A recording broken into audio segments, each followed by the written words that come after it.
একটা কথা বলি, আমি আপনাকে অনেকদিন পর আবার দেখলাম, মানে মাঝখানে আপনার সাথে আমার অনেকদিন দেখা সাক্ষাৎ হয়নি। একটা কিন্তু চেঞ্জ কোথাও আপনার স্কিন এবং হেয়ারে আমি পাচ্ছি। আপনার সাথে আমার লাস্ট যেদিনকে প্রোগ্রাম করলাম, আপনি চুলটাকে খুব বাউন্সি করেছিলেন, বলেছিলেন ভলিউম বাড়িয়েছিলেন। তো আজকে আবার একটা অন্যভাবে, মানে এই যে প্রতিনিয়ত নিজেকে মেনটেন করা, এটা আপনার তো একটা ভীষণ হেক্টিক স্কেডিউলের মধ্যে দিয়ে আপনাকে চলতে হয়, তারপরেও কি করে পারেন এটা, কতটা ডেডিকেশন? না দেখুন, দুটো খুব গুরুত্বপূর্ণ বিষয়, সেটা হচ্ছে যে আপনার যদি ডেইলি লাইফস্টাইল ঠিক থাকে তাহলে কিন্তু আপনার পক্ষে সব পসিবল। ইম্পর্ট্যান্ট হচ্ছে আপনার 24টা ঘন্টা যে সময় গড আপনাকে দিয়েছেন, এই সময়টাকে আমরা প্রত্যেকে কীভাবে অতিবাহিত করি। আমরা কি এই 24 ঘন্টার সময়টাকে প্রপারলি আমাদের কাজের পৃথিবীতে সঠিকভাবে ডেডিকেট করি, নাকি আমরা এই সময়টার মধ্যে এমন কিছু জিনিসের সাথে জড়িয়ে পড়ি যেখান থেকে আমরা নিজেদের কথাটা ভুলে যাই। দেখুন, ত্বক চর্চা বলে কোনো শব্দ বা রূপচর্চা বলে কোনো শব্দ আয়ুর্বেদ মেডিকেল সায়েন্সে নেই, কিন্তু স্কিনকে সঠিকভাবে সুন্দরভাবে মেনটেন করার কথা আয়ুর্বেদ চিকিৎসা বিজ্ঞানে আছে। আয়ুর্বেদের অথেন্টিক গ্রন্থ আয়ুর্বেদ সংগ্রহতে ক্ষুদ্র রোগাধিকার অধ্যায়ে উল্লেখ আছে কী করে আমরা আমাদের স্কিনকে আরও ভালো করে তুলতে পারি এবং আমাদের হেয়ারকেও আরও ভালো করে তুলতে পারি। সুতরাং যদি আপনার হেলদি হেয়ার হয় বা হেলদি স্কিন হয়, আপনার মধ্যে একটা কনফিডেন্সের ঝলক থাকবেই, এবং সেটা কিন্তু আপনি হেয়ার যেমন স্টাইলাইজেশন চেঞ্জ করাটা কোনো ব্যাপার নয়, এক এক দিন এক এক রকমভাবে স্টাইলাইজেশন করা যাবে।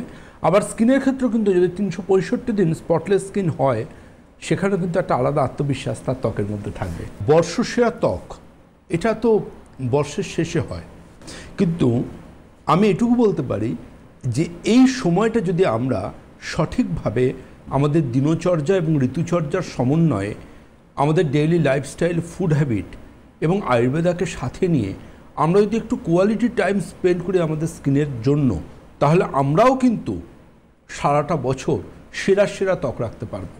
আর সারাটা বছর যখন সেরা সেরা ত্বক আমরা রাখতে পারবো, সেটা কিন্তু অবশ্যই বর্ষসেরা ত্বকই হবে।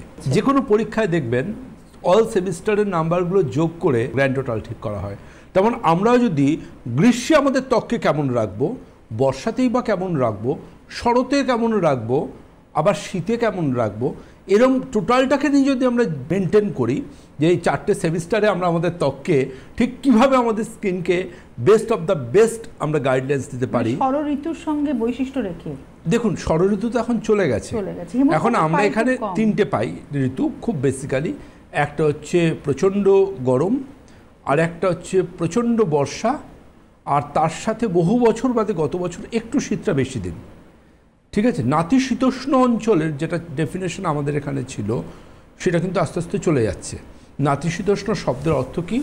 না শীত না উষ্ণ, অর্থাৎ ঠান্ডাও বেশি নয়, গরমও বেশি নয়।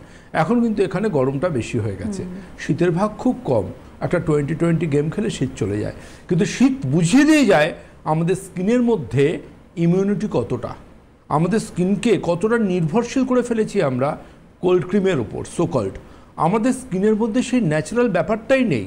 আমরা সহজে চটজলদি ভাবতে শুরু করি যে স্কিনের মধ্যে এজিং প্রসেস এসে গেলে বোধহয় অ্যান্টি এজিং কিছু ব্যবহার করতে হয়। আমরা এটা ভাবি না যে মেয়েটি ক্লাস 8-এ রাত জেগে পড়ছে, তার সবার আগে অ্যান্টি এজিং ট্রিটমেন্ট দরকার তার স্কিনের। যে মেয়েটি কলেজে পড়ছে কিন্তু তার পার্সোনাল লাইফে একটা প্রচণ্ড ঝড় বইছে, সে রাত্রে ঘুমোতে পারছে না, তার স্কিন ট্রিটমেন্টের প্রয়োজনীয়তা আছে। যেই ছেলেটি বা যেই মেয়েটি সারা রাত ফোনে বয়ফ্রেন্ডের সাথে বা গার্লফ্রেন্ডের সাথে গল্প করে, তার স্কিন ট্রিটমেন্টের প্রয়োজন আছে। যে ভদ্রলোক বা ভদ্রমহিলা তার প্রফেশনাল লাইফে প্রচুর পরিমাণ স্ট্রেস আছে, তিনি ডক্টর হতে পারেন, লয়ার হতে পারেন, তিনি যে কোনো একজন বুদ্ধিজীবী হতে পারেন, তারও স্কিন কেয়ারের প্রয়োজন আছে। কারণ আয়ুর্বেদ চিকিৎসা বিজ্ঞান 5000 বছর আগে যেমন বলে গেছে আমাদের মনের সাথে আমাদের শরীরের সম্পর্ক আছে, আজকের দিনের মেডিকেল রিসার্চও কিন্তু বলছে সে একই কথা, যে আমরা যে স্ট্রেস করি আমাদের অকাল বার্ধক্য আসবেই আসবে, কেউ আটকাতে পারবে না। স্ট্রেস প্রত্যেকের লাইফে থাকবে। এই জায়গা থেকেও কিন্তু স্ট্রেসকে কিন্তু আমরা ম্যানেজমেন্ট করতে জানি, the art of stress management. কীভাবে? সেটা দিনচর্যা এবং ঋতুচর্যার মাধ্যমে। সুতরাং স্কিন কেয়ারের মধ্যে দুটো জিনিস ভাবতে হবে। আমাদের স্কিনের সবথেকে বড় শত্রু এখন কে? আমাদের স্কিনের সবথেকে বড় শত্রু দুজন। একটা হচ্ছে আমাদের স্কিনকে সবথেকে বেশি ড্যামেজ করে, সেটা হচ্ছে কোনো বিজ্ঞাপন দেখে কোনো কিছু প্রোডাক্ট মেখে ফেলা। দেখবেন একটা সময় মানুষ ফর্সা হওয়ার ক্রিম মাখতেন, 5 সপ্তাহে ফর্সা, 3 সপ্তাহে ফর্সা, 2 সপ্তাহে ফর্সা। এই ফর্সা হওয়ার ক্রিম মেখে মেখে মেখে মেখে স্কিনটাকে যে কি ভয়ঙ্কর ড্যামেজ করে তারা আমাদের ক্লিনিকে আসতেন, বিয়ন্ড ইমাজিনেশন। আমি তখন একদম ক্যারিয়ারের শুরুতে, আমার সেই সময়কার কথা বলছি। এবং থ্যাঙ্কস টু গড যে ম্যাজিক রেমেডি অ্যাক্টে সেগুলো বন্ধ হয়েছে। আমি অ্যাজ ডক্টর দেবব্রত সেন, আয়ুর্বেদাচার্য, দায়িত্ব নিয়ে বলছি, পৃথিবীতে এমন কোনো প্রোডাক্ট নেই যেটা মাখলে আপনি ফর্সা হয়ে যাবেন। যদি কেউ বলেন যে আমার এই প্রোডাক্টটা মাখুন ফর্সা হয়ে যাবেন, জানবেন তিনি মিথ্যা কথা বলছেন। আপনি হেলদি স্কিন পেতে পারেন, গ্লোয়িং স্কিন পেতে পারেন, কিন্তু ট্যানটাকে রিমুভ করতে পারবেন, কিন্তু ফর্সা হতে পারবেন না। গ্ল্যামারাস হতে পারি, একদম গ্ল্যামার পাবেন, কিন্তু ফর্সা হবেন না। এটা মাথায় রাখবেন। যে রং নিয়ে আপনি পৃথিবীর বুকে এসছেন তার থেকে আপনি কিন্তু বেটারমেন্ট পাবেন না।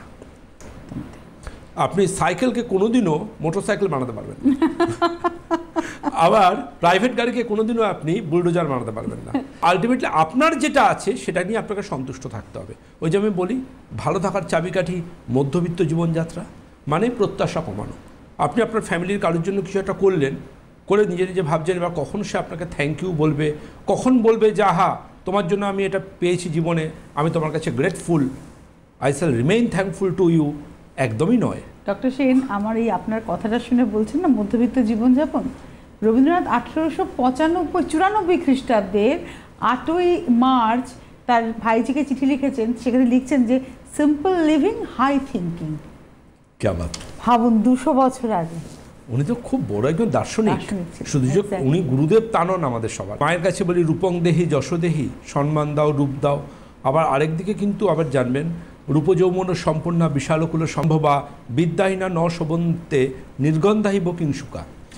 অর্থাৎ বিদ্যার প্রয়োজন আছে, খালি রূপ যৌবন থাকলে হবে না। আবার রূপ যৌবনও আমাদের নিজেদের কিন্তু আত্মবিশ্বাস এবং আমাদের পাবলিক রিলেশনের ক্ষেত্রে ভীষণ রকম গুরুত্বপূর্ণ।